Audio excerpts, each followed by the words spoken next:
Hello. Hello there. I was Hello there. I was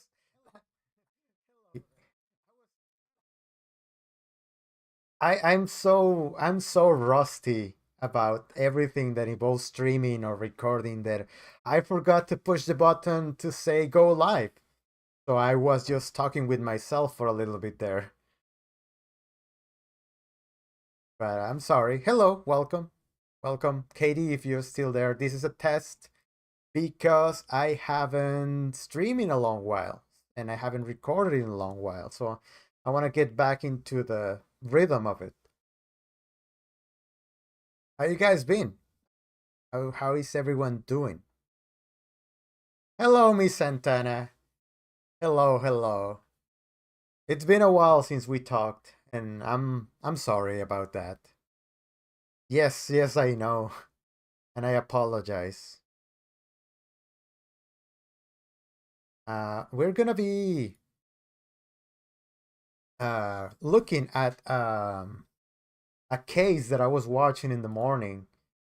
I don't know how far away this is. This one. But before we go into that, how have you guys been? I mean, I don't wanna start with without saying hello to people, which I know that I'm not the person that you guys wanna see. The person, the real person that you guys wanna see is back here. Hi, Rory.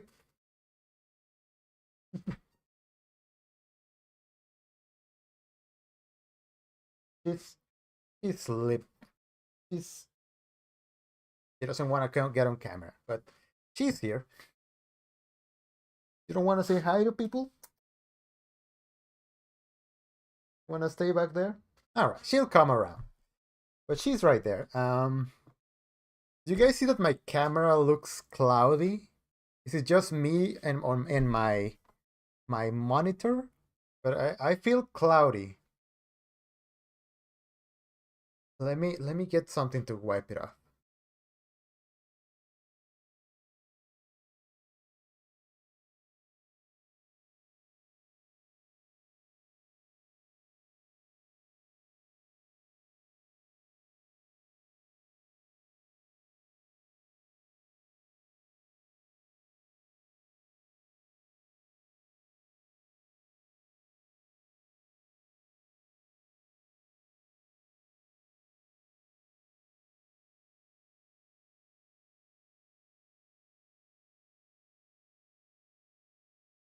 Okay, how's that? Is that better? Hey Melanie, good to see you too. How's it going? I'm just testing my settings. I am like I want to watch a video with. Oh God, no! Don't do that! Don't do that. How do I get? Okay, this is my. That's my stream. This is my chat. So now I have to pop up this. There we go. Now I can have my chat over here where I can see you guys. Here. That's fine. And then we bring the video on top. And I think I'm good. I think this is the way that I used to have it before. Where I used to watch here. Maybe I have to be a little bit to the right. I think that works. How's everyone been doing? Like, if you guys want to help me and telling me the if my audio is good, if my the video quality is good. I think my camera my little color background here could be a little bit more like that, a little bit less, something like that. Then the video, I guess, can be like here. What else? What else am I missing? It's been a really long time since I sit down in this computer. To be honest, it's been a ride. Um, but yeah, I've been going at it. I've been like I've been doing good. It's just that when I finish when I finish the Daryl Brooks series, which I haven't finished even.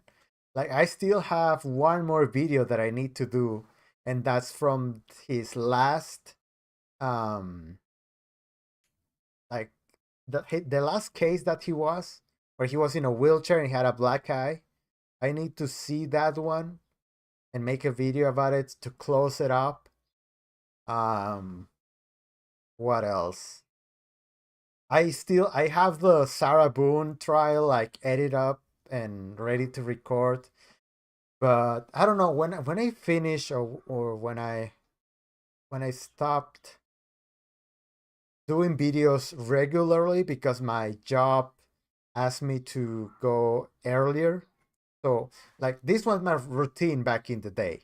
Like I woke up, I shower, change, whatever, then I sit here, I record, then I go to work, and then I do all the other stuff that I have to do throughout the day.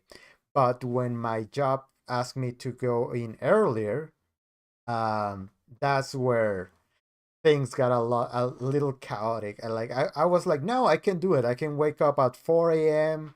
and then do the videos and still be up, but I can't. My body, I just couldn't do it. So, and if I didn't want had a good product, a good video for you guys, I didn't want to do it. I was like, I need to. I don't want to just do something just to do it, you know. But yeah, that's the reason why I was gone basically. And right now, I had a day off, so not because of St. Patrick's Day, like we do. But it's a holiday for us today. But I do have my green uh cap, so you guys cannot pinch me. Um, but yeah, how's everyone doing? How is how's life? How is what are the main question that I have for you guys is what are some good cases that are happening right now? Because that's the main thing that I want to come back to. Like I can go back I know the one that I'm going to record today. One of the ones is the last Daryl Brooks video, but I don't know. What are some good cases that you guys have been following? Something recent, something that is interesting, so ah, I can cover it because I wanna get back into it. I wanna start making videos, watching trials, all that good stuff. What do you guys think?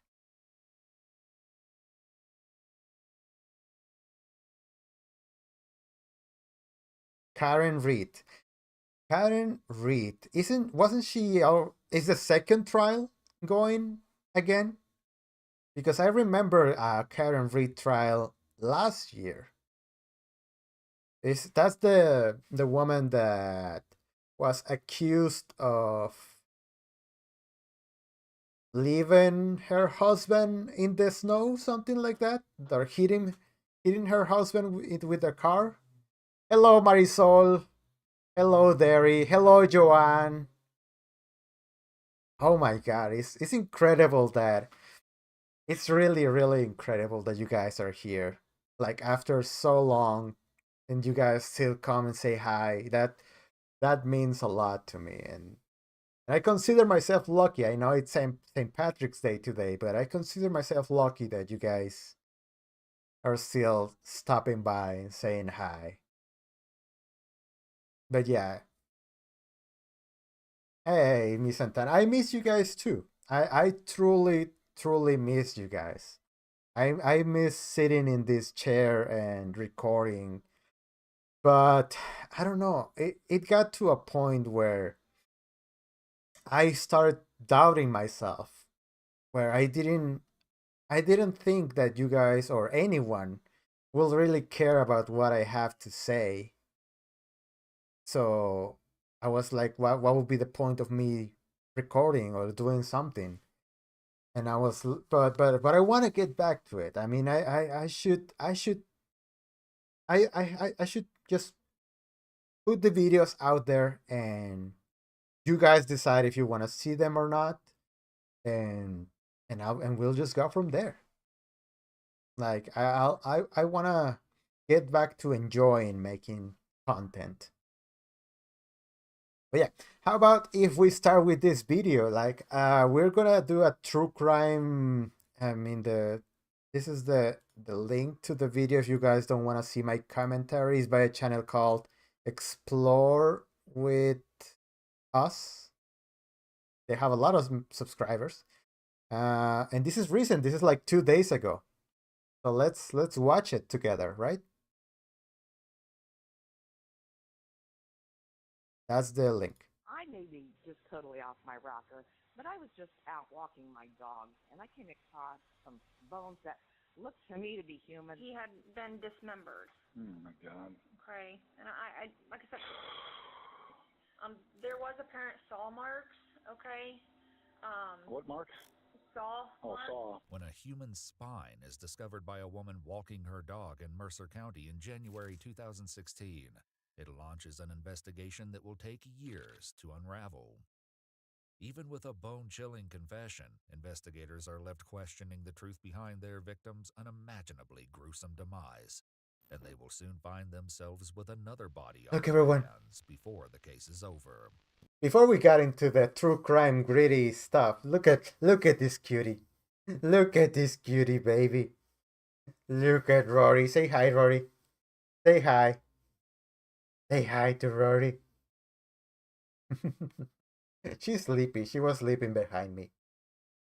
She likes to be with me when I'm in the room. Okay, videos load. See, that's exactly what I wanted to make a test stream. Now we got get up the volume up. Volume up. I reduce the volume a little bit for me so my ears doesn't blow up. Now let's try that now. The following report is based on official police records, and most of the footage has never been seen until now.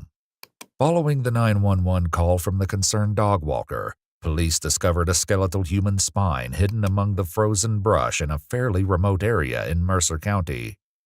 Though they conducted a thorough search of the area, no other remains were found. This left investigators with two main questions: who was their victim, and where were the missing body parts? Despite a DNA profile being uploaded to NamUs, a police database for missing persons cases, the identity of the victim remained unknown. That all changed in 2020 when a Bureau of Criminal Investigation agent working on cold cases connected the profile of a missing persons case in Columbus, Ohio, with the timeline of when the skeletal spine was discovered. 21-year-old Ryan Zimmerman was reported missing at the end of November 2015, just 2 months before the 911 call. Ryan. Oh, Tiffany. Oh, I will do that. I will do that. You guys think that I should make a timeline of Tiffany Mayer, or the Mayor Tiffany? I don't even remember. But I will cover the behind the scenes, and I think she's gonna have a trial soon. I guess she should. Had last been heard from a month prior in September. After contacting Ryan's parents and conducting a DNA test, investigators were able to confirm that the partial skeleton belonged to Ryan. They spoke to Ryan's father, Warren, over the phone. Your son did. It was obvious that there was foul play involved. Okay. Right. There was some remains that we were not able to locate. How is the audio now? By the way, I modified the audio, so is the audio good now? Hey, thank you, Joanne. I'll try not to interrupt a lot. Okay. So it was also discovered that he had been dismembered. Oh my God. Okay. And I like I said, I'm sorry to tell you that over the phone. We did not find portions of him being the lower portions of the legs, the lower portions of the arms, or the skull. Oh my gosh. So, okay. The location of Ryan's skull was like something out of a horror movie, but that wouldn't be revealed until much later. Even worse than discovering that Ryan had died were the details investigators shared with Warren about Ryan's remains. There was apparent saw marks, okay? What marks? Saw Oh, marks. saw. Right. Yeah. When he was found, it was basically skeletal remains. But they dismembered the body and they just threw the pieces around. What does it sound like? Gangland or some kind of sick trafficking or what the hell? I mean, who would do something like that? Those are all questions that we are hoping to work to try to get some answers for Ryan and for your family, okay? Police were able to track down the 3 people living with Ryan in Columbus before Ryan's disappearance: Corey Buzzard, Sarah Buzzard, and Naira Jen Whitaker. On August 25, 2021, officers had to find Sarah and Jen, who are now married. After moving out of the apartment they shared with Corey and Ryan, they now live at Sarah's mother's house. What will unfold shortly is a twisted and That's something that I never liked. Like this has nothing to do with the case, but I never liked living with your parents. Like I know sometimes it's necessary, but I always thought to myself, if I'm going to have a partner or someone, I'm gonna have a house first where we can like crash out, and then we're gonna go further into that relationship. And I don't know. unpredictable case, one that is far more disturbing than anyone anticipated. We've had several calls on this subject, usually welfare check. It takes a few minutes, but eventually Sarah answers the door. Hello, police department. Looking for Sarah. That's me. Couldn't step out for me. All right, sorry I had to wake you. Oh, sorry. Can I do for you? Well, I think you got a warrant. Warrant? Uh-huh. What? It's out of Ohio, I think. It's a theft warrant, I believe. Okay. All right, so we have to take care of it. 002, I've got her out front. All right, so go ahead and turn around, put your hands behind your back for me.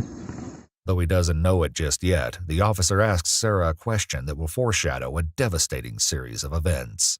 I don't want to sound nervous, but do you have any weapons or anything in the house upstairs that I need to worry about? I don't think so. Just don't. I mean, I don't want to coming out with a gun or anything like that.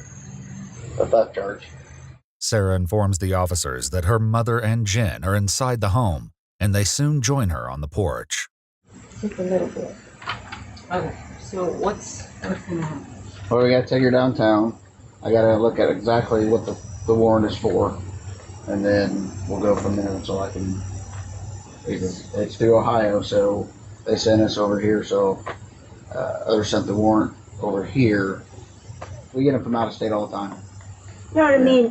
Throughout my daughter's trip, we never that kind of person.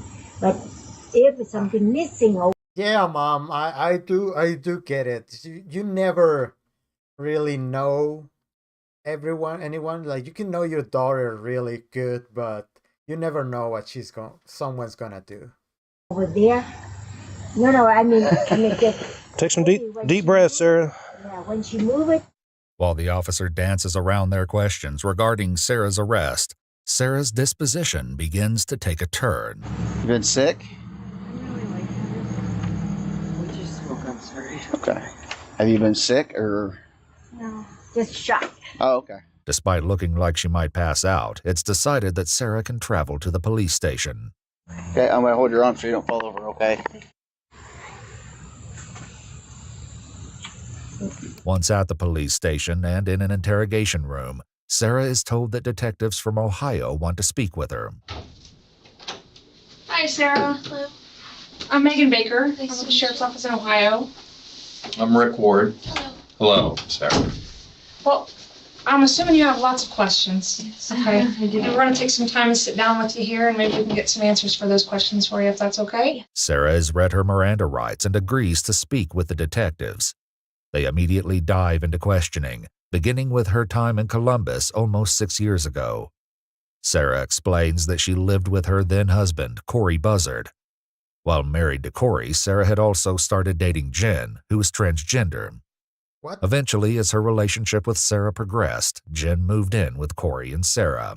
Wait, that's the thing that I don't understand. Like, you have a husband, wife, whatever. Oh, I'm covering this. See, this is why I do these test streams, because if I don't realize that I'm blocking the view. How's that? Is that better? Let me adjust this a little bit. Maybe I should be on this side. Maybe that's gonna work a little bit better. But yeah, if you have a husband, wife, and like anyone can do whatever they want, you know, to each their own, as long as it's legal.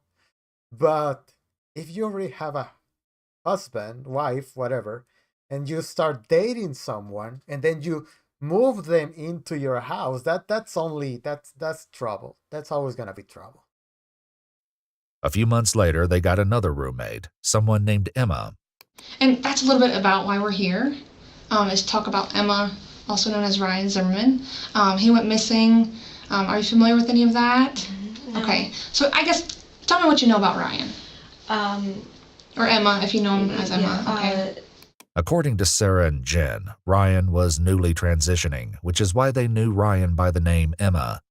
However, this claim hasn't been substantiated or verified by any members of Ryan's family.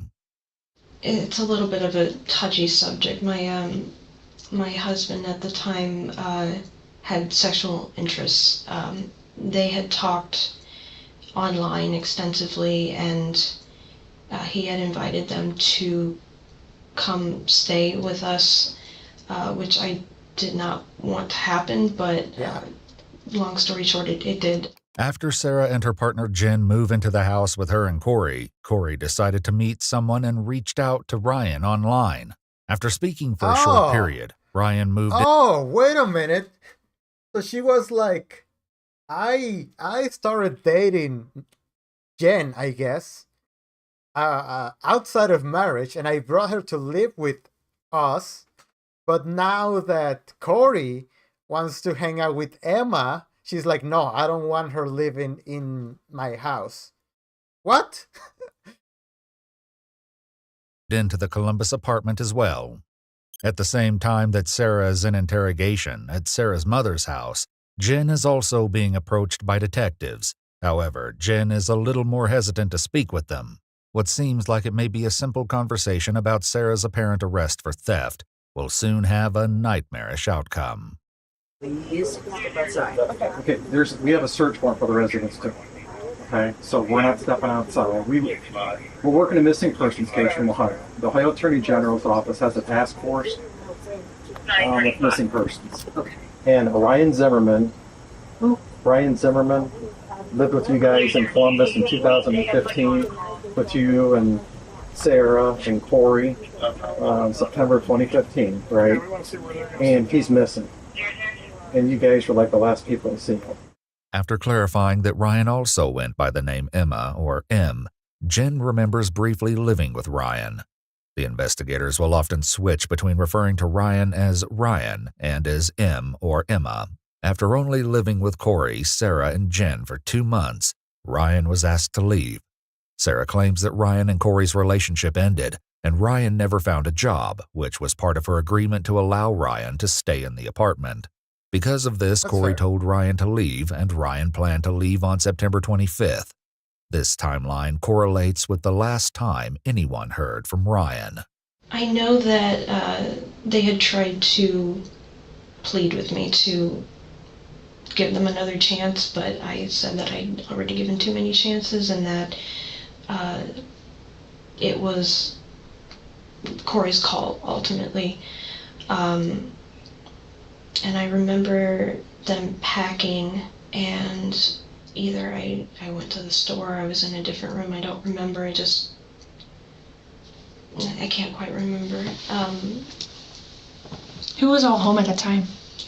I was, Corey was not, and then my girlfriend was over, so we might have been in the living room.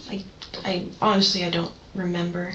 Okay. I just know that 1 minute Emma was there, and then the next he had just left. Okay. Did you see him leave? Like pull away in a vehicle or something? Somebody pulled up and he got in the car and drove off. I thought that he might come back because he did leave his car, but he didn't come back, and then we didn't hear from him again. There will eventually be troubling discrepancies in Sarah and Jen's stories.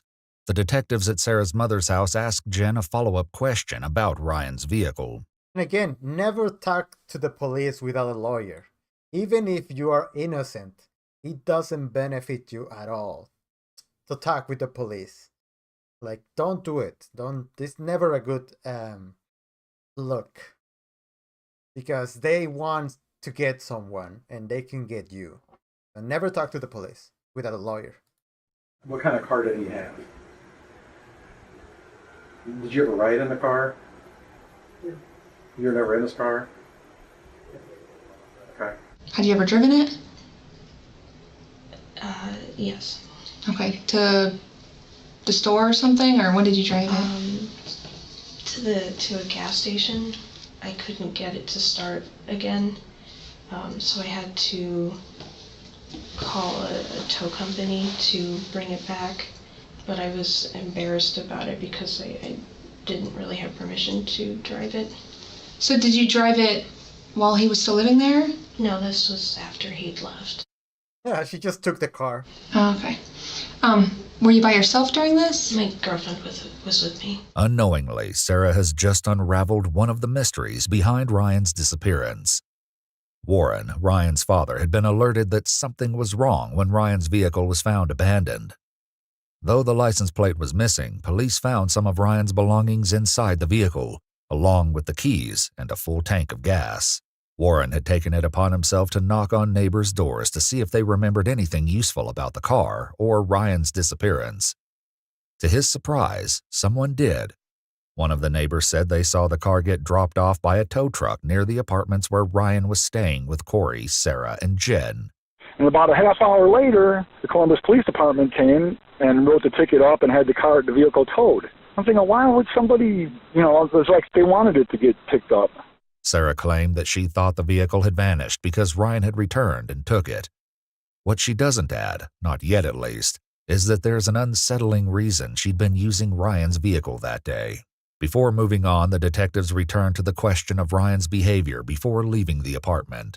Jen reluctantly gives the detectives some background information about the living situation before Ryan left, claiming Ryan was usually in the spare bedroom and was reclusive. Jen believed that Corey regretted asking Ryan to move in with them.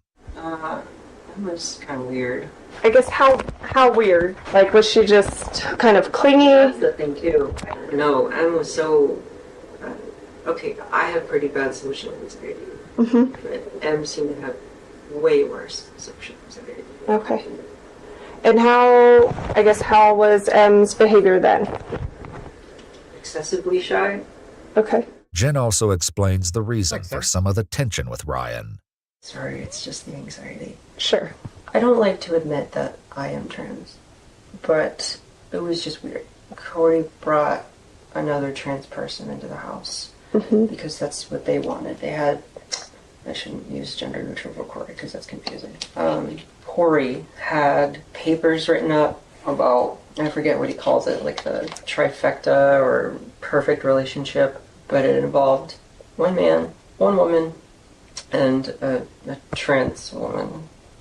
So this is starting to sound more like a cult, Something more like the Corey person was trying to recruit all these people into his life to get some kind of theory, test some kind of theory that he was he wanted to prove, I guess. Okay. And I didn't want any part of that. Sure. I'm assuming that's why they brought Em in. I think Ryan was just kind of the last straw for me. Tell me more about that. Why was he the last straw? That was probably one of the biggest arguments that we had to make him that third person. But I obviously didn't agree with that, and the entire time it made me feel like I wasn't good enough. After Ryan apparently moved out of the apartment, Sarah and Corey divorced, and she married Jen soon after. The detectives take a break, and when they return, they will confront Sarah with the awful truth of why they are really there. Hey, there's some more water. Polyamorous relationships never works. Well, I don't know. I mean, I've never been in that kind of relationship. I mean, I have my girlfriend and that's about it. I don't know how people can handle more people around in that kind of situation. Like, I cannot imagine myself. Like, fair enough for everyone who wants to do it, but I don't see it myself.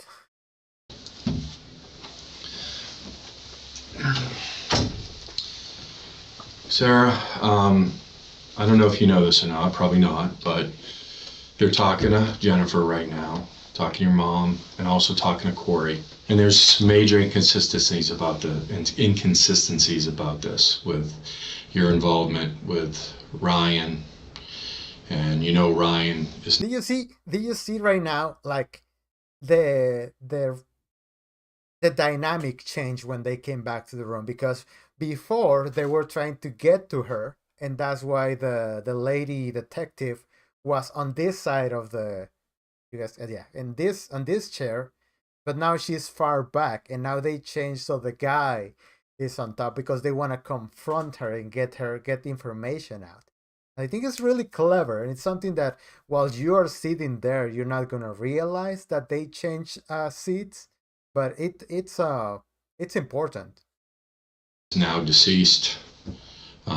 He is? He's been murdered. So we have Corey is talking to the Columbus police detectives right now. We just get off the phone with them. The detective isn't being entirely honest here. While officers have managed to track down Corey's new residence, Corey is proving less than enthusiastic about the prospect of speaking with officers. You're not in any trouble. I don't have an arrest warrant, nothing like that, Corey. Okay, we just want to talk with you because your name was brought up as a witness in a case I'm working. A homicide. Homicide? A homicide. I don't recall witnessing any homicides. Okay, we're just wanting to talk. That's it. Okay? Mm-hmm. That's it. I haven't lied to you at all, Corey. Okay? I love that the cop has to say, I haven't lied to you at all. Okay, it's about Ryan. I don't know who Ryan is. Ryan lived with you for a while. Emma? He also went by Emma. Okay. He was a roommate for a while. Hello, Dennis. Good to see you too. Happy St. Patrick's Day. Wow. Okay. Okay, that's what we're here to talk to you about. Not without counsel. Okay, do you have an attorney on hand? Yes. Okay, do you think they would meet us down there? Can we make an appointment? I'd rather get this done today. I don't really think I have to work on your time. While the officers... I mean, Corey has some good lawyer defense. Like, he's doing it well. Like, he doesn't have to comply, and that's good. I think everyone should do that. I don't know if he did it yet, but that's some good police interaction. Speaking with Corey have once again hit a dead end. Those with Sarah begin to lay out some of the evidence. I mean, this is a bad situation. We really need to know what happened. With the car, we have DNA evidence. We're able to track down your car, the one that you used to own, the time of this incident. We were able to track down the current owner, and we're able to examine it. So we have something happened in that apartment the weekend that you dropped Corey off with that girl in Columbus. The evidence the detective is referring to are reddish stains discovered on the carpet liner of Sarah's vehicle. Though she'd sold it, they found the new owners in July 2021 and conducted tests inside the trunk. The stains produced presumptive positive results for suspected blood. Earlier, Sarah had claimed that Corey hadn't been home the weekend Ryan moved out because Corey was with another woman. In fact, Sarah had been the one to drive Corey and the woman to a hotel. What? Investigators spoke with the woman and confirmed that Corey was nowhere near the apartment where Ryan was last seen. While Corey may still prove to be an important witness to the events leading to Ryan's death, Sarah and Jen appear to be the last known people to see Ryan. So please just tell me the truth, what happened. Corey's given a whole nother version of what you just said. Please tell me the truth. I'm not comfortable talking about this. We have a young... Was it an accident? Yeah. Okay, so now they're going for it. They're going like, you know what? We know you were involved. Tell us it was something. It wasn't. If it was an accident, you're okay. Everything is gonna be fine. With Ryan. I didn't even know that he was dead. Sarah, come on. Sarah, Is there please. someone that I can talk to? Well, you can talk to us. I just want the truth. The other officers also confront Jen with the news of Ryan's death. We're trying to find Emma, and we were somewhat successful in that. Okay. Wait, what? Somewhat. Mm-hmm. What leads? That's what we need you to fill in the gaps, because whatever happened to Emma happened in the apartment where you guys stayed at, and we've recovered evidence from the apartment. We recovered evidence from Sarah's car. Right. Blood. Wait, whoa, what? Mm-hmm. Blood from the trunk of the car. Blood from the apartment by the bathtub, where in part of Emma's body was discovered it was dismembered. Even though they'd all moved out by early 2016, investigators were able to access the apartment where Sarah, Jen, Corey, and Ryan had once lived. In July 2021, a month before they spoke with Jen and Sarah, authorities visited the apartment and asked the current residents to leave while they conducted tests throughout the building. Under close... So all of those photos that they're showing about from the apartment, those are from the people that currently live there? Why? Why? How is that evidence? I get the bathtub. I get that the bathtub and the blood, that's something. But how is all the other... They're showing how those people live now. Examination, several areas in the bathroom reacted to a chemical reagent indicating latent blood residue, including the bathroom floor and the cabinet. No way. No way she had anything to do with any of that. She did. No, there's no way. Tell me why.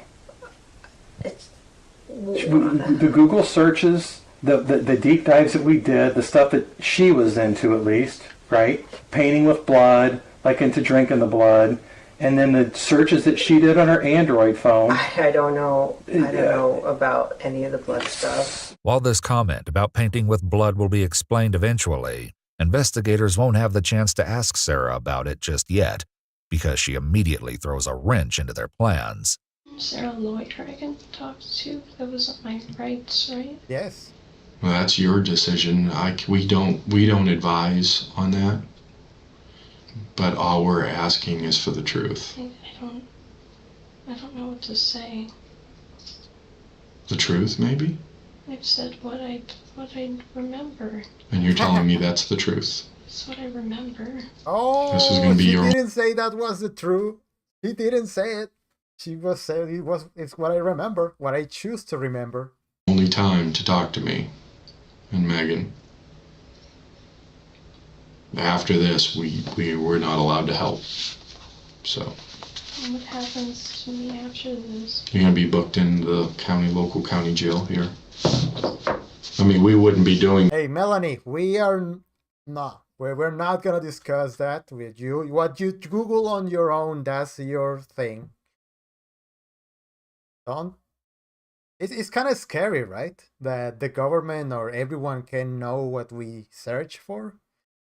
I should look into a VPN. This if we didn't have physical evidence. That's why I was giving you an opportunity. Okay. All right, Sarah. All right. Thank you. Once again, the detectives leave Sarah alone. In contrast, those speaking with Jen lay on the pressure. This is a fever dream. I'm sorry? This is a fever dream. I know this feels like a nightmare now, so we need you to fill in the other parts of this thing because this isn't a nightmare. Emma's dead. Emma's dead? Emma's dead. Corey's dead? No. No, Emma's dead. Okay. Did Corey have you guys get rid of his issue? He ain't like Emma coming up. Emma's not what he expected. The selfies didn't show what Corey had wanted. Comes up, Emma's completely shy, reclusive, nothing what Corey expected. Corey went away for the weekend for you and Sarah to get rid of his problem. Corey and Sarah were fighting a lot over it. Let's just get rid of the problem. All right, that's good police work. They're being like, someone told you to do it. You didn't want to do it, but someone forced you to do it. So what happened? There's no way. It isn't long before the detectives decide to once again try speaking with Sarah, and this time they will hear a stomach-churning confession. So, Megan here has something she wants to show you. I need to take a look at. Did you see that they switch again? They were like, okay, the hard-hitting male guy in front of her didn't work. Let's go back to the well and see if you can get it out of her. Okay. And read over, then we'll get your thoughts on that. This is from your Google account. Okay, these are your searches on your Google account that you said you only had access to. So flip through these pages. Yeah, look through them for and us. take a gander at that. After seeing the evidence within her own search history, showing that she looked up how to start Ryan's car after it broke down, Sarah begins to unravel. What's gonna happen to my family? Well, we'll talk to your family, okay? And you'll get to talk to your family, okay? We can work through this. Yeah, I haven't heard of this before, but it's interesting. One thing at a time. This is the first step. Okay, look at me. I'm scared. Okay, I understand you're scared. Okay? All I've ever gotten was a speeding ticket. And You're an honest person, okay? I don't think you're a bad person at all. Sarah, let us help you. Go ahead and start from the The only ticket that I have is for tinted windows. That's the only ticket that I ever had in my life. beginning, it okay? was an accident. Okay. It's an accident. Accidents happen every day. Okay, what happened? So what happened? I was angry, Okay, I get angry too. and I knocked him down With when what? he came out of the bathroom. Oh, And I choked him. whoa. Whoa, that's not an accident. What? That doesn't happen by accident. I thought that when she said that he punched, like, I thought that he like pushed him and then maybe he hit his head on the top and that's why the blood was there. But you don't choke someone by accident, my girl. That just doesn't happen.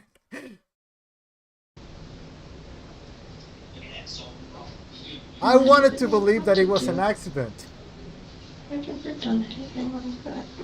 And I got scared. I didn't know what to do. We're scared. I realized I ruined my life. Oh, I'm sorry that you ruined your life. Poor you. Let's not talk about the life that you just, the tens of people that you just ruined their life that know Emma or Ryan or I don't know. But you, poor you. While the detectives speaking with Sarah have finally made some headway, those with Jen are hitting roadblock after roadblock. I'll be honest with you. I think it's been eating you up. Is it eating Sarah up? I mean, people can have differences with people, right? But to this extent, you know, it would eat somebody up, literally. I mean, you would be not sleeping well, not functioning well. You know, it's a lot, right? No, yeah. The person living here has a lot of baseball caps. That's a lot. That's one for each day of the month. Yeah, that's a lot. Yeah, it is. But no, I wasn't aware of that. I've been living fine.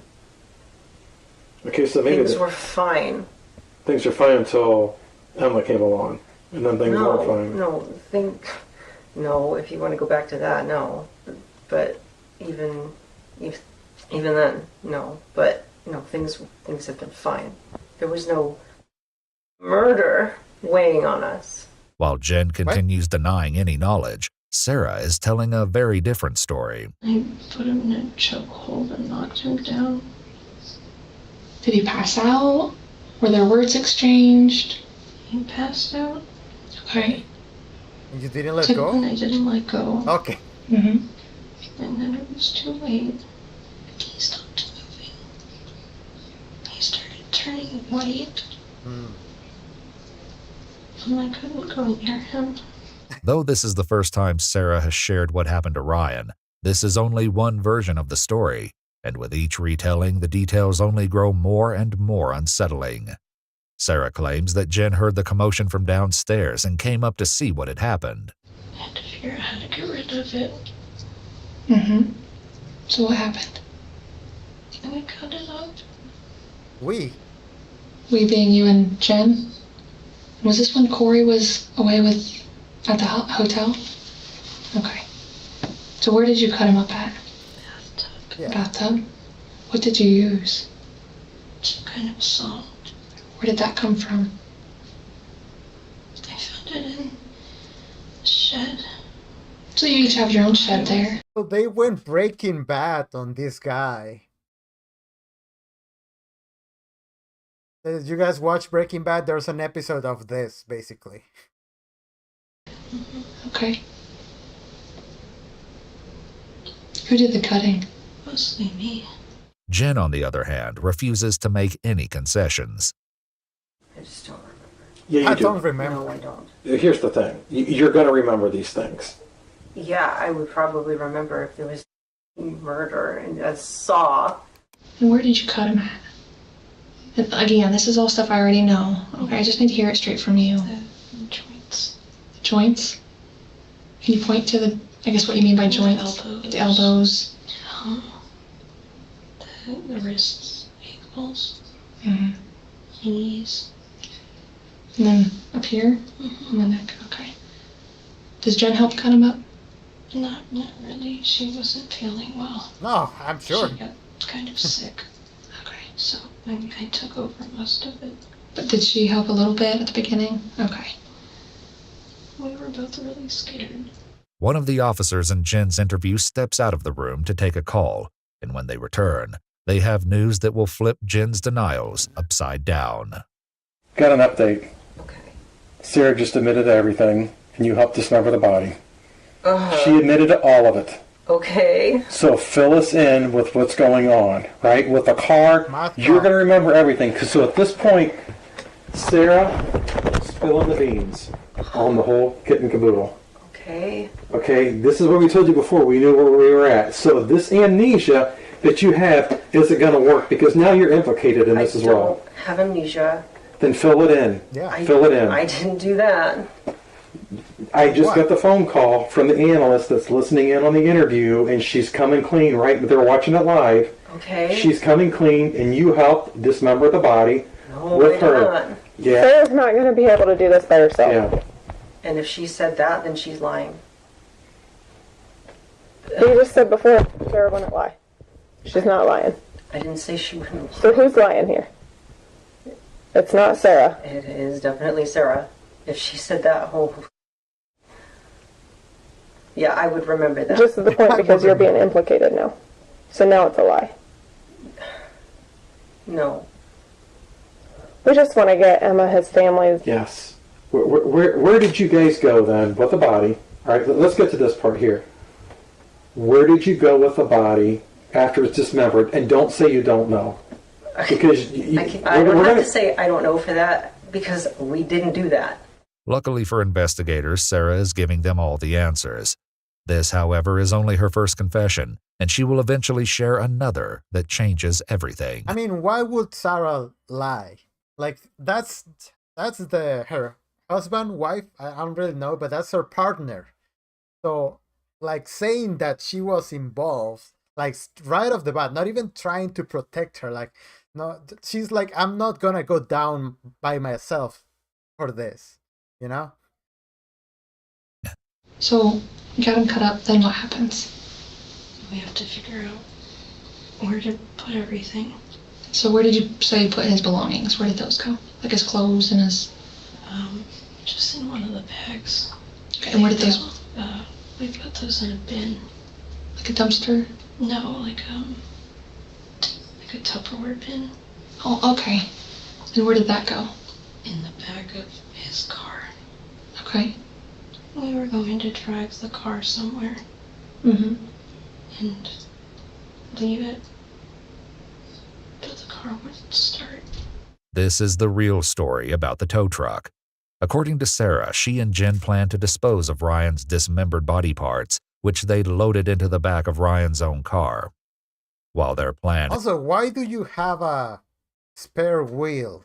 Just the wheel. Like, you usually have the replacement in case one of the tires breaks. But why would you only have the wheel? Had been to abandon the car in a deserted location in Illinois before taking a Greyhound bus back. Ryan's car refused to start after they stopped at a gas station. This incident has a horrific new implication. Ryan's remains were still in the back of the car when the vehicle was towed, and Sarah and Jen then had to move the Tupperware bin full of his dismembered body parts in broad daylight into Sarah's car. They left Ryan's vehicle in the street, where the police eventually towed it away. We started driving and trying to get rid of little things at a time. Along the road, or is there special spots? In public dumpsters. Also different place. So did you dispose of like his limbs in different spots? Okay. Do you know where those spots are? We just stopped wherever something looked okay. Or it seemed like secluded or something like that? Like couple gas stations. Mostly just public dumpsters. I really don't know. While Sarah doesn't clarify, they only disposed of Ryan's torso and belongings. The rest of his limbs and head had a different, even more alarming destination. Here's the thing. You have been holding back this whole time with all of this stuff because I don't think you thought Sarah was going to be honest about it, but she is. Oh, okay. So let's do the right thing. And you wanted to do the right thing, right? So tell us about that. About please. What? About the dismembering it and then where you went from there. I didn't dismember anybody. You did. No, I did not.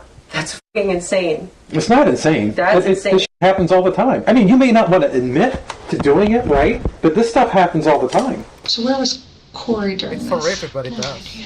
No idea. Still at the hotel, possibly? I guess so. Okay. Any communication with him? I shut off my phone. Okay. Why did you shut off your phone? I was scared. Did he know something had happened? Okay, but yeah, I want to know what Corey was doing because that was his partner, I guess, at the time. Corey brought Emma here. So suddenly she's gone. So what happens with him? I don't think so. I told him Ryan just left. And he didn't ask any questions. Despite several attempts to get Corey to speak with police, Corey steadfastly refused. I have no idea what you're talking about. So it seems like Corey doesn't have anything to do with this. So I guess that's why he doesn't want to talk. And that's good. Like, if he's innocent and he doesn't have anything to do with anything, just refuse to talk, go to a lawyer and figure it out from there. That's good. Okay, so you don't know Ryan? I don't. You don't know Ryan? He didn't live with you at all? I'm not going to talk to you without an attorney present. We're talking with Sarah and Jen. Okay. Everybody involved that weekend, we're talking to right now. Except you right now, because right now you kind of look like the bad guy if you don't want to talk to us. Everybody else wants to talk to us. That doesn't look good for you. Yeah, they told me that you would say that. But Who would say that? My attorney. Okay. Corey refuses to speak any further and ultimately never comes in to discuss Ryan's case with officers. Without Corey's help, detectives will have to put more pressure on the people who are talking to them. Sarah and Jen. One thing still isn't clear: a motive. Why were you so angry at him? What happened that you came up behind him and started choking He him? ruined my life. Tell me a little bit about that. Why?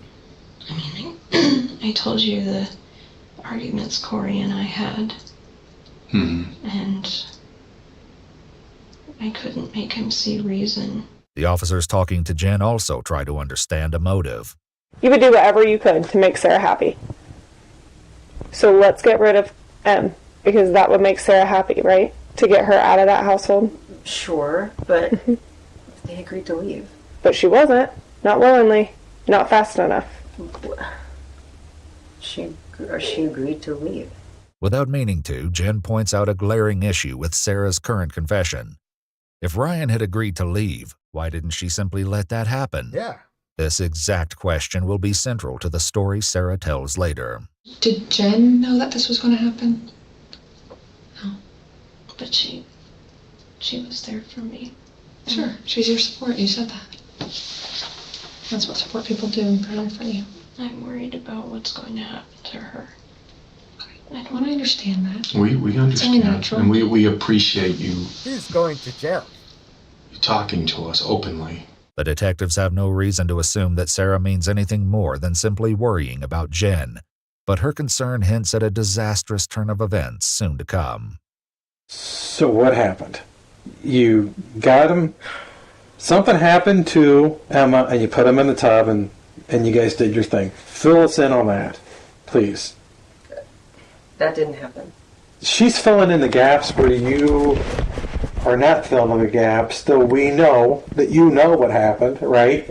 Because it's written all over you. I mean, as soon as you get to a hot point, you minimize and you kind of look down. It's like a kid with a parent. I don't want to look and acknowledge that I'm lying to you. Surprise, I have anxiety. So when we started this, Every time that someone's under pressure, they pull off, I have anxiety, I have all these medical issues that I cannot talk right now. It's a cop-out. remembering it right. So what happened from there? Not right. So Sarah started. Was Sarah dismembering at this point in time? No. You were just holding on to the limbs, you're keeping a lookout. No. What are you doing? No. She's not cutting this body up herself. That's probably because she didn't cut up a body. She just admitted to.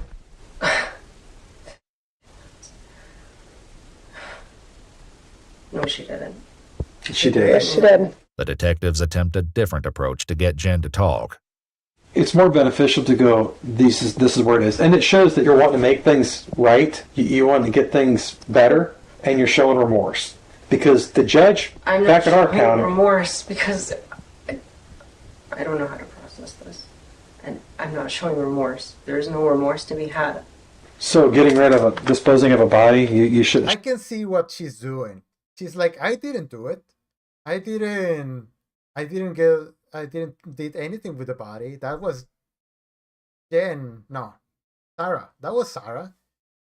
I was just there. Show remorse for that. Of course you should. Yeah. You're still in shock that Sarah has come clean with everything, right? There's no way she did this. Your world's crashing down, and we're just trying to help you figure a way to make it a little softer of a crash. Even though Jen refuses to believe Sarah admitted to the death and dismemberment of Ryan, Sarah's own interview is already wrapping up. I just don't know what to do because I thought I had my whole life ahead of me. And I made one mistake. And that's exactly it. It wasn't just one, Sarah. I'm sorry, but it wasn't just one mistake. First mistake, getting angry. That's one. Second mistake, choking a person. Third mistake, not letting go. Fourth, don't come clean about it. Hide the body, spread around town. Like that's too many mistakes. That's not just one. Now it's over. Don't cut yourself short. I just turned 30 and I feel like that's one step at a time. Okay, 1 foot in front of the other at a time here. Continuing to show an unsettling lack of concern for Ryan, Sarah then makes an inquiry. Is there any kind of bail, or am I going to have to stay there the whole time? No, there's no bail. Why would you want a bail? There's not bail right now, but that's not to say that there won't be bail in the future. Okay? Just not right at the present time. Sarah is informed that the charges against her include tampering with evidence, grand theft of a motor vehicle, abuse of a corpse, and gross abuse of a corpse. Okay, I appreciate you being honest with us. Because that's the kind of person you are. Thank you, Sarah. I hope it doesn't. We'll give you a few moments, okay? One of the officers who had been interviewing Sarah heads over to Sarah's mom's house in order to take a crack at Jen and see if he can break through the unrelenting denials. This is where everything goes horribly wrong. Where are they? Though the video footage is redacted, Jen is introduced to the detective who spoke with Sarah and is then read the Miranda rights. Am I being arrested? Okay, well, we have some things we need to talk to you about. But you're not saying yes or no. Well, because it all depends on you. So we're going based on physical evidence and now what Sarah told us. That's my job. I'm doing my job. They're doing their job. I'm sorry, I don't want to put words in your mouth. No, but go ahead. They said that she said she was involved. Absolutely. 100%. And this interview is being recorded. Okay. And I cannot lie about that. Yes, you can. I trust you. She absolutely said she was involved, and she gave details. Hello, Kate. Good to see you too. I'm glad to be back, and hopefully you guys want more videos because I'm gonna be making more. So be ready for them. And you were involved in those details. I mean, I'm not making this shit up. I don't know how I was involved. Well, she told us how you were involved, but I don't want to go into those details because if you tell me and something's different, I have to go back and talk to her and try to iron out the inconsistencies. Hearing that the detective isn't lying about Sarah's confession seems to be a turning point for Jen, but not in the way they hope. I don't remember any of that. Yes, you do. I don't know why Sarah would say that. You're just surprised Sarah said it. Of course I am. Right, because she'd gotten away from it this whole time until today. After hours of conversation, the new detective points out something that the others have failed to notice. While speaking with the officers, a purse has remained on Jen's lap. What's in your purse? Comfortable. Drugs? After Jen explains, they quickly move on and continue questioning. This time about the evidence they've uncovered, a choice that will likely haunt the detectives for the rest of their careers. And we found large quantities of blood in the trunk from Emma. That's a clue. We call them police work. You know, I'm not trying to be facetious, but that's called a clue. You know, so I mean, when we put two and two together, and then we talked to Sarah, and it all kind of matches up. You know what I mean? It all matches up. What's going to happen to her? Well, I don't know. It all depends on what you tell me. To my knowledge, she didn't do anything. But I'd be more worried about yourself right now. Why? Because of what she's telling us and the physical evidence. And the social media search warrants that we did. I'm not worried about myself. There's a very good reason Jen isn't worried. And once again, the purse comes up. You don't have any, like, weapons in there, do you? She does. What are you playing with in your purse? Oh my gosh, she does. No. Oh God, what is she gonna do? She has a weapon. She has something. Take the So, purse away. Jen, like Take we the talked purse away. about, you asked if you were under arrest. You are going to be placed into custody. I want to, before this gentleman, he's a detective with the City of Marion Police Department. You're going to be booked into their...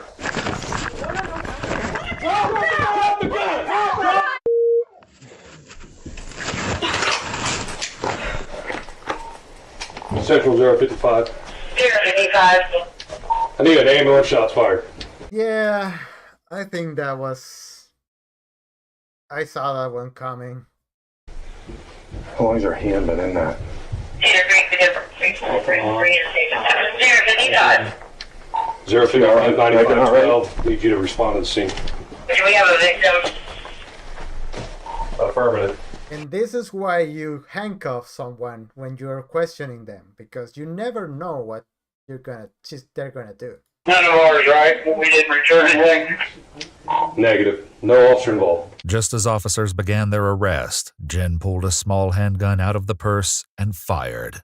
Jen was pronounced dead at the scene from a single bullet wound to the back of the head. While this is happening back at the police station, Sarah is led away in handcuffs. Unbeknownst to her, Jen has just died. Stand up, turn around, and put your handcuffs, okay? Am I able to use the restroom again for... Well, when we get over to the jail, I'll let you use the restroom over there, okay? Okay. Months after her arrest and Jen's death, Sarah is brought in to share an entirely new version of Ryan's death. All right, so now that she has time to talk with a lawyer and be like, and know what to say, let's see how the story changes. How are you doing, Sarah? Feel free to have a seat.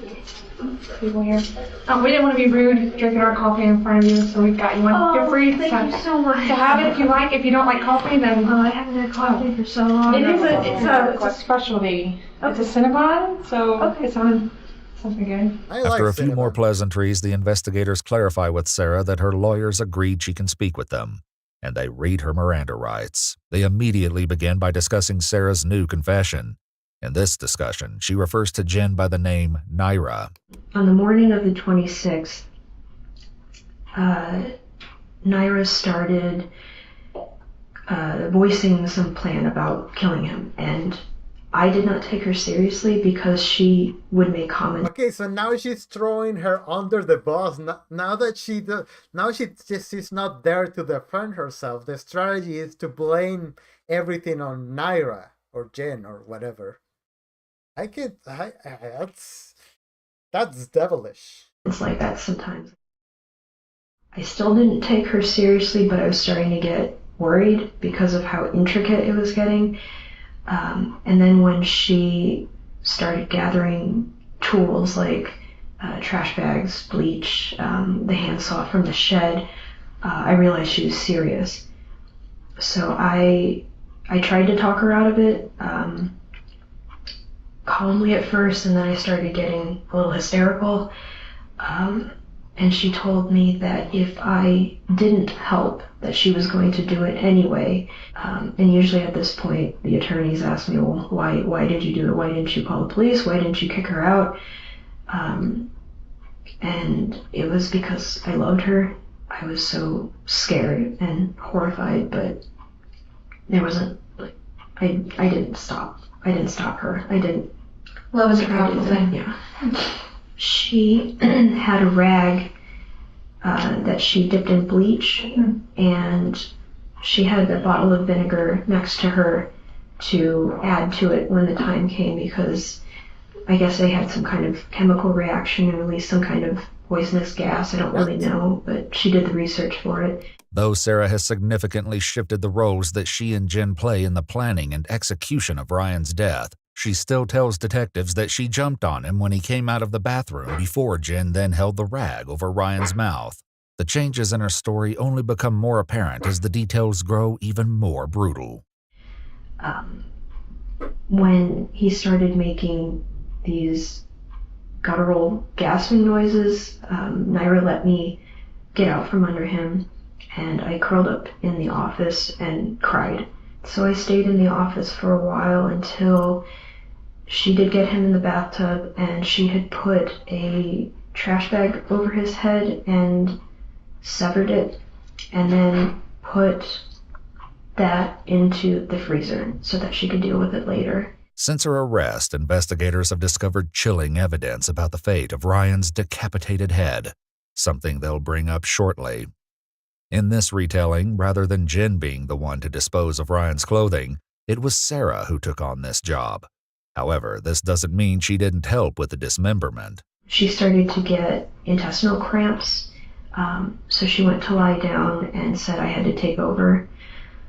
So I put the hands in one bag, the hands and the feet she told me to put in a bag, and then she also put it in the freezer for later because she said those would be the two big identifying factors and she would have to deal with them separately. What? So I removed the... How does one know this? I didn't know that. Why would she know that? The forearms and the calves at the joints. It was slow, exhausting work, and I did not work fast enough. Her original idea was to cut up everything into as small of manageable pieces as possible and then dispose of them that way, but we didn't have enough time to do that, so we just had the head, hands and feet, the forearms went in one bag, the calves went in another bag, and then we just had to deal with the torso. After this, the story remained the same. They loaded Ryan's dismembered body into a Tupperware container and attempted to use Ryan's vehicle until they eventually had to call a tow truck. The difference this time, apparently Jen was the one telling Sarah where to go as they drove towards Illinois, stopping randomly to dispose of Ryan's remains, including the area where Ryan's torso was eventually discovered in Mercer County, 2 hours from Columbus. The fate of Ryan's head was an entirely different story. Investigators eventually searched the garage at Sarah's mom's house where they found several boxes filled with what appeared to be human remains. What? This included a pot filled with a thick substance hidden within layers of plastic garbage bags. After the pot was emptied, investigators recovered a human skull. In this version of her story, Sarah claims it was Jen who disposed of the remaining limbs. So they never got rid of it. They just left her at her mom's place. That's sick. That's... Oh god, I started to feel like... oh my god. I feel something in my throat like right now. That's just... Also because she didn't know the best way to dispose of it yet. So we had to carry... So she put it in the soup bin, put that in a bag, or several bags, put the pieces of the hands and feet also in the bag, and then kept bagging it up, and we put it in the shed for the time being. And every time we moved, it would have to come with us. So that was a weight that I had to drag with me everywhere I went. For a long time, we would check the news constantly. That's when we found out that the torso was discovered. But as time went on and we didn't see any new news, we started planning for a future instead. Gonna leave? And we had we made a pact that should something go wrong or we get discovered, that she was going to shoot me first, because she said she would rather die than spend her life in prison. The arrest came, and when I said goodbye to her, I could see it in her face that she knew. This confession sheds an entirely new light on the footage of Jen and Sarah saying goodbye when she was arrested. You want to tell your wife bye or anything?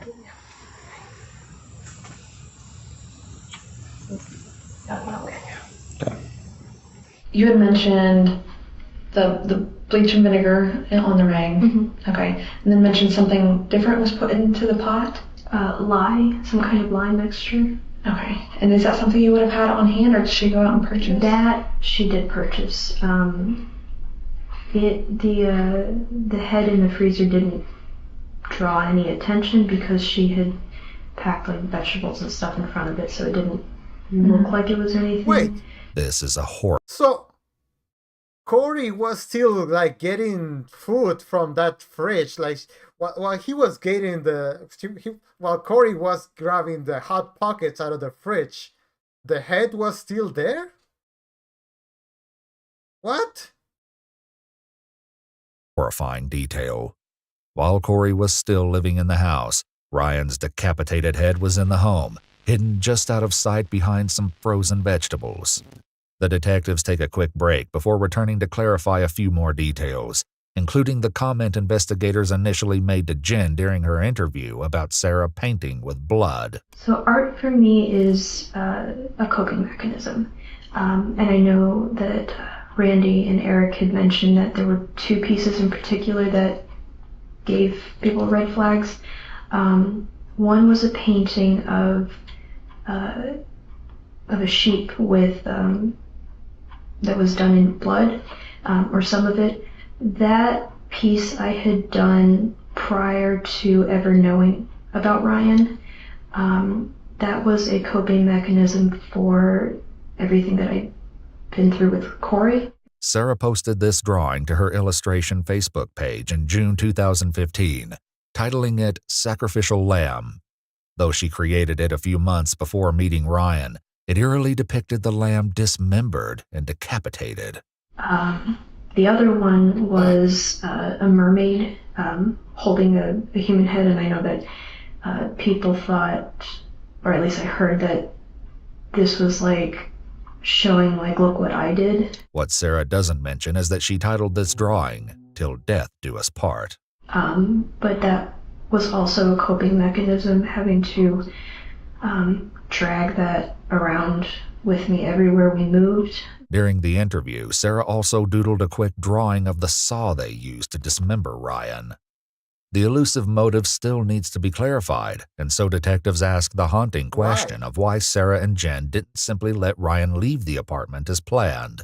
And the thing she said was along the lines of, someone like that doesn't deserve to be out in the world to ruin someone else's life. So I think in some perverse way it was her idea that I don't want to go so far as to say she was dealing out justice, but she just felt very strongly that he didn't deserve to be out there. But why not? He was doing nothing. Like, okay, he didn't got a job. He was just hiding in his room or whatever. But what? Why? She said that if you want to transition, your goal is to just fit in. And that's what she tried to do. She didn't point out anything. She tried to be as feminine as possible because that's what she wanted to be, was a woman. And so with people like Ryan, who say that they're transitioning but are not really making the effort, really bothered her. She more commonly said things like, he's a disgusting human being, or the world would be better off without him. So that's why the fact that Ryan wanted to but still looked and acted male just really got under her skin. With this allegation in mind, investigators question why Sarah confessed to the crime initially. You said you were trying to protect Jen. I guess, why try to protect her at that point in time? Yeah, that's what I thought about in hindsight. It would have devastated me to have to throw her under the bus and say, well, she was the one who did it. But you did. You throw her under the bus. You told him that she was involved. You could have said, I did everything, and she didn't know anything about it. But you were like, I'm taking her with me. I guess there was a small part of me that thought if I took the fall for her, she would be okay. But thinking back now, I should have known with the look on her face that there was no point trying to protect her. She was going to do it anyway, with me or without me. As the interview wraps up, Sarah clarifies why she wanted to speak with the investigators again. I don't know if the prosecution knows how much detail about Naira. So I'm basically just hoping that at the sentencing, essentially the same thing that I told both of you, just condensed a little bit, we'll be able to go on the record so that my side of the story and what actually happened will be out. In the end, Sarah's new version of Ryan's death did little to change her fate. Yeah. In January 2022, Sarah Buzzard pled guilty and appeared in Mercer County Common Pleas Court for sentencing. She was sentenced to life in prison with the possibility of parole after 30 years. Warren, Ryan's father, had the last word. I just know now that, no one can hurt him anymore, and no one can hurt him now. All right. So that was the story of Emma, I guess. I mean, it's bad. You know, like when you get into that kind of environment where people don't want you there, it's never gonna go right because people are jealous and stuff. Like, you know, I don't know how to process this. This is too much. I mean, I don't know if Sarah's version was really what happened because it's very convenient that she only came up with that after everything happened, you know? After after she was not there to defend herself. But I guess she's gonna be able to, if she has good behavior, she could be out of jail when she is like 60. So she may have, I don't know, another 10, 20 years maybe to live outside. But I don't know. It's never easy, and I feel like physically I feel bad now about that. But yeah, thank you so much, you guys, for hanging out with me in this test stream where I got my settings back. I got my everything, my audio, my camera, everything. That was just a little quick an hour and a half stream. But thank you guys for hanging out. I'll see you guys on my next video that hopefully is gonna be releasing tomorrow. And I hope that I'm able to give you more videos and hang out with you more. So thank you guys for watching. Have a wonderful evening. I'll see you guys on the next one. Bye-bye.